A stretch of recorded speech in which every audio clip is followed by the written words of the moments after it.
जी, अस्सलाम वालेकुम प्यारे बच्चों।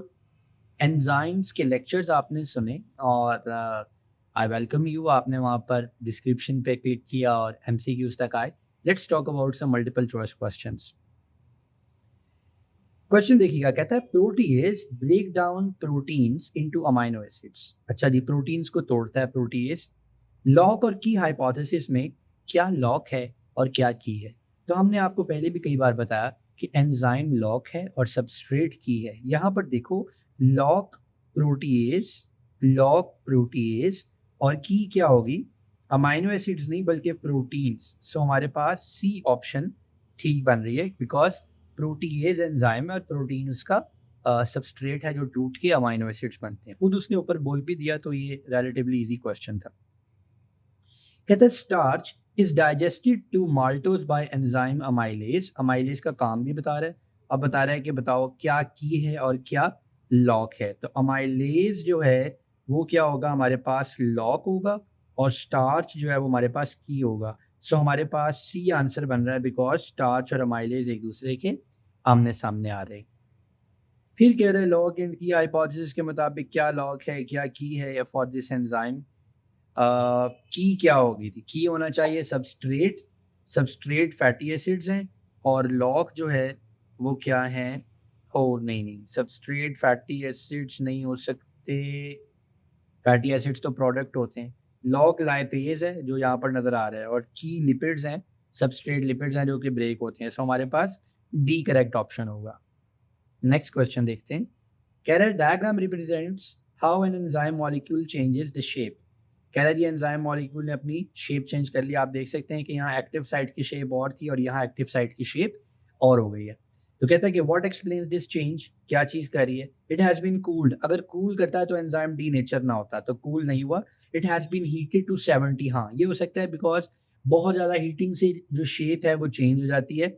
सो बी ऑप्शन हो सकती है। सी भी देख लेते हैं। It has been placed in a concentrated salt. Salt solution से एंजाइम की शेप चेंज नहीं होती।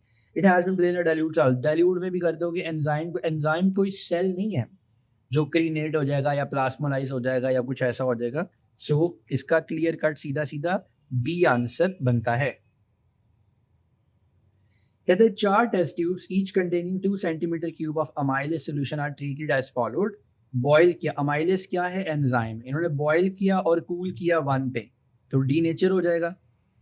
बॉयल किया कूल किया 25 पे, डी नेचर हो जाएगा, वर्किंग नहीं करेगा।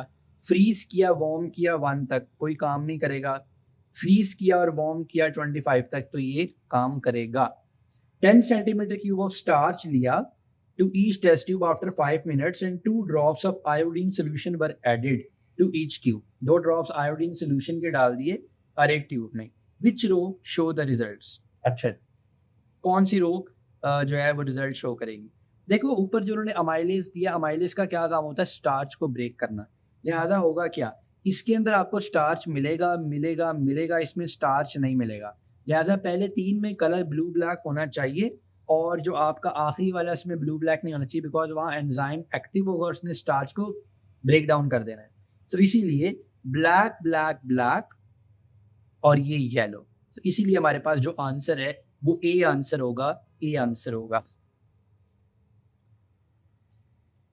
क्वेश्चन देखो, कहता है कौन सी स्टेटमेंट हर एंजाइम के लिए करेक्ट है? हर एंजाइम के लिए। ये सब प्रोटीन होते हैं। जी हाँ, ये सब प्रोटीन होते हैं। ये एलिमेंट्री कैनाल में सिक्रीट होते हैं, जरूरी नहीं है, बाकी जगह पे भी सिक्रीट होते हैं। And the speed of biochemical reaction, बात ठीक है, बायोकेमिकल रिएक्शन तेज करते हैं। None of them work at low pH. नहीं, स्टमक का जो एंजाइम है वो लो पीएच पे काम करता है, लिहाजा ये बात गलत होगी। 1 एंड 3 आर करेक्ट, इसीलिए ए आंसर होगा। देखो ना, वो हमारे पेप्सिन हो गया, रेनिन हो गया, वो 2 पीएच पे काम करते हैं, लो पीएच पे, तो ये स्टेटमेंट गलत हो गई। क्वेश्चन देखना, कहता है एंजाइम एक्शन में what is active site and where are the lock and key. Active site enzyme पे होती है, सबस्ट्रेट पे नहीं, लिहाजा सी और डी कट गए। की क्या है? की सबस्ट्रेट है, लॉक क्या है? एंजाइम है। सो ए सीधा सीधा आंसर हो गया इसका। तो जी ये एंजाइम है और ये सबस्ट्रेट है और ये इसके अंदर जाकर फिट इन हो जाती है। कह रहा है कि इसका अगर ये काम पीएच 7 के ऊपर बेस्ट काम करता है और हम इसको pH 13 पे ले गए तो क्या होगी, एंजाइम की जो एक्टिव साइट है ख़राब हो जाएगी। तो सीधा सीधा हमारे पास सी Cell आंसर, battery recharge. हमारे पास सीधा सीधा इसका सी आंसर बनता है। हाँ, ये क्वेश्चन बड़ा मजे का है। कह रहा है enzyme the diagram illustrates lock and key hypothesis for the enzyme action. अब वो कह रहे हैं कि जी हमारे पास what are enzyme product and substrate in this reaction. देखो एंजाइम के ऊपर एक्टिव साइट होनी चाहिए, ठीक है ना जी। तो एंजाइम तो हमारे पास सीधा सीधा डब्ल्यू होगा। डब्ल्यू जो है वो हमारे पास एंजाइम है। प्रोडक्ट, प्रोडक्ट वैसी होनी चाहिए जैसे देखिए सबस्ट्रेट टूटता है। लिहाजा ये देखो ये हमारे पास वाई और जी डिफरेंट शेप की आ रही है, तो प्रोडक्ट हमारे पास वाई एंड जी होने चाहिए और सबस्ट्रेट जाहिर है एक्स हो जाएगा। और ये सो हमारे पास इसका बी आंसर बनता है। और enzyme at the end of the reaction वैसा का वैसे ही होना चाहिए। देखो ये डब्ल्यू था हमारे पास एंजाइम, ये वैसे का वैसे ही रहा, ठीक है। और ये हमारे पास एक्स जो है ये टूट के वाई और जी में कन्वर्ट हो गई। Cell battery recharge. ये जरा ऑफ कर, आगे देखो। शेप देख के बताना है कि कौन सा एंजाइम इसके लिए, कौन सा सबस्ट्रेट इसके लिए बेस्ट है। ये नहीं एडजस्ट होगा इसके अंदर, ये नहीं एडजस्ट होगा, ये नहीं एडजस्ट होगा, ये परफेक्टली यहाँ पर एडजस्ट होता हुआ आपको नजर आ जाएगा। सो ये आंसर इसका। हाँ, ये क्वेश्चन मुझे बहुत पसंद है। कह रहे हैं एक्स और वाई रिएक्टेंट्स हैं, ये तो हमें पता चल गया, एक्स एंड वाई रिएक्टेंट्स हैं इन अ केमिकल रिएक्शन, और ई उसका एंजाइम। याद रखो कि at the end of reaction enzyme वैसे का वैसे ही आपको मिल जाना चाहिए। जैसा स्टार्ट में था आपके पास एंजाइम वैसे का वैसे आना है, एंड पे जरूरी है, ये बात ज़हन में रखना। और प्रोडक्ट क्या है, प्रोडक्ट आपके पास जी है, एंड पर आपके पास प्रोडक्ट और एंजाइम एज इट इज होना चाहिए। कह रहा है फर्स्ट 3 रिएक्शंस आपको शो किए, एक्स और एंजाइम मिला, ई एक्स बन गया, वाई और ई एक्स मिला तो एक्स वाई ई बन गया, और एंड पर हमारे पास बन गया जेड और ई, ये एक दूसरे के साथ जुड़ा हुआ है। तो जेड और ई जुड़ा तो रह नहीं सकता, लिहाजा सीधी सीधा हमारे पास ये डी आंसर होगा। बिकॉज एट द एंड आपके पास एंजाइम उसी फ्री स्टेट में होना चाहिए। सॉरी, जी तो प्रोडक्ट है, प्रोडक्ट एंजाइम से जुड़ा हुआ नहीं होना चाहिए, और एंजाइम आपके पास फ्री स्टेट में होना चाहिए to be used again and again. So इसीलिए हमारे पास ये आंसर होगा। चलो अब कुछ क्वेश्चन देखते हैं टेम्परेचर से रिलेटेड। कहता है which graph shows the effect of temperature on enzyme controlled reactions. Temperature बढ़ रहा है और इसका एक्टिविटी जो है ऊपर की ऊपर ही जा रही है, ये गलत हो गया। यहाँ पर देखो 0 से लेके 10 तक 15 तक कोई एक्टिविटी नहीं थी, तो ये भी गलत हो गया। यहाँ पर देखो ये कितना ज़्यादा आगे चले गया, 0 के ऊपर भी इतनी ज़्यादा एक्टिविटी शो कर रहा था, तो ये भी गलत हो गया। सो ये हमारे पास सी सही है। जैसे जैसे टेम्परेचर बढ़ रहा है ये पहले अपने ऑप्टिमम पे पहुंचा, और जैसे डीनेचरेशन वाली साइड पर आया तो ये नीचे जाना शुरू हो गया, लो होना शुरू हो गया। So that is why C is correct option. आगे भी वही सेम क्वेश्चन है।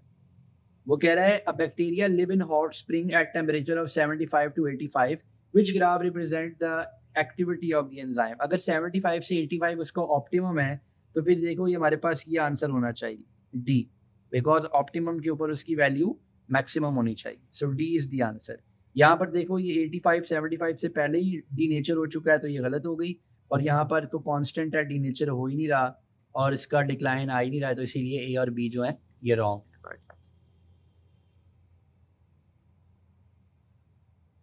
लास्ट मिनट है, कोई अच्छा सा सवाल सॉल्व करते हैं। कहता है which substance is an enzyme, इनमें से कौन सी चीज़ एंजाइम है। तो वो लाइपेज है जी हमारे पास, जो कि एंजाइम है। और बाकी चीज़ें क्या हैं, लाइपेज, इंसुलिन क्या है, इंसुलिन हार्मोन है। फाइब्रिनोजिन क्या है, फाइब्रिनोजिन जो है वो हमारे पास एक प्रोटीन है जो कि ब्लड को क्लॉट करती है। और क्लोरोफिल क्या है, क्लोरोफिल भी एक हमारे पास पिगमेंट है जो कि फोटोसिंथेसिस करवाता है। कहते हैं जब एंजाइम एक रिएक्शन को कैटलाइज करवा चुका होता है तो फिर उसके साथ क्या होता है, वो तेरी खैर हुए इतने गया। जब एक एंजाइम रिएक्शन को कैटलाइज करवा चुका होता है तो फिर उसके साथ क्या होता है, it is available to catalyse the same reaction again. D, A क्यों नहीं, it can no longer fit the substrate. ये क्या एंजाइम हुआ जो काम करके खत्म हो गया। सो